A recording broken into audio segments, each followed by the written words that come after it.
Oh, hai, sorry. Pause dulu game ya. Enak ya, kalau lagi main game, capek atau ada urusan lain, kita bisa tinggal pencet pause dan lanjut lagi nanti. Nah, salah satu hal yang membuat murid stres adalah laju belajar yang tidak bisa di-stop. Ini dia, saatnya kita pasang tombol pause di pelajaran kita sekarang.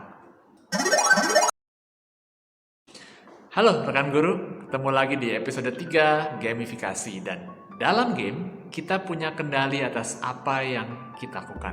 Semua keputusan tergantung kita. Makanya kita enjoy, tidak ada yang mengatur.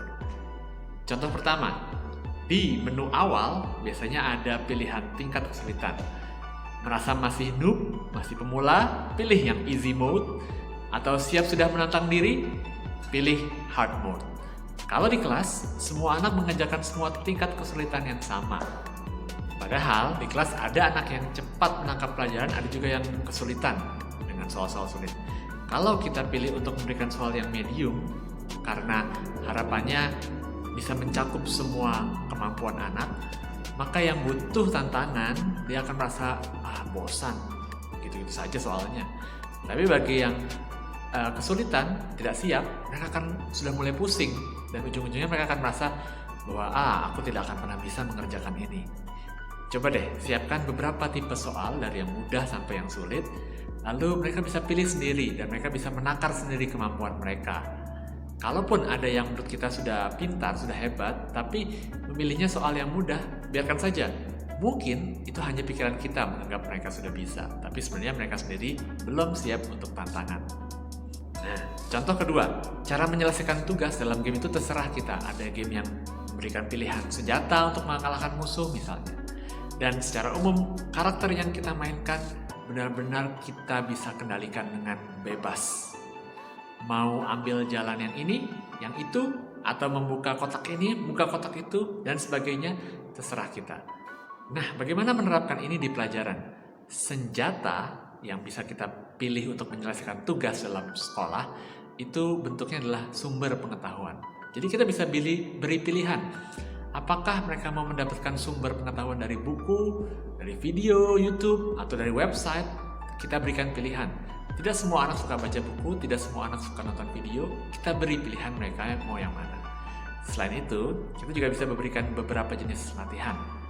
Mungkin ada latihan yang bentuknya games, ada latihan yang bentuknya cerita, ada juga yang seperti soal standar. Kita buat pilihan macam-macam. Siapa tahu dalam bentuk soal yang tidak biasa, mereka akan lebih mengerti saat mereka berlatih dalam bentuk games atau dalam bentuk cerita, mereka akan lebih mengerti dibandingkan soal biasa. Ingat, tidak semua anak sama cara belajarnya. Satu contoh lagi, seperti yang tadi saya lakukan, kalau kita ingin stop main game, kita tinggal pencet pause, lalu lanjut lagi nanti. Kalau butuh waktu, game pun tidak akan menghukum kita atas keterlambatan, selama akhirnya kita bisa menyelesaikan semua tugas-tugas itu. Nah, di kelas, penyesuaian laju pengerjaan tugas ini juga perlu dibuat. Mungkin tetap dibuat batasan, tapi secara umum, buatlah dengan jangka waktu yang lebih leluasa.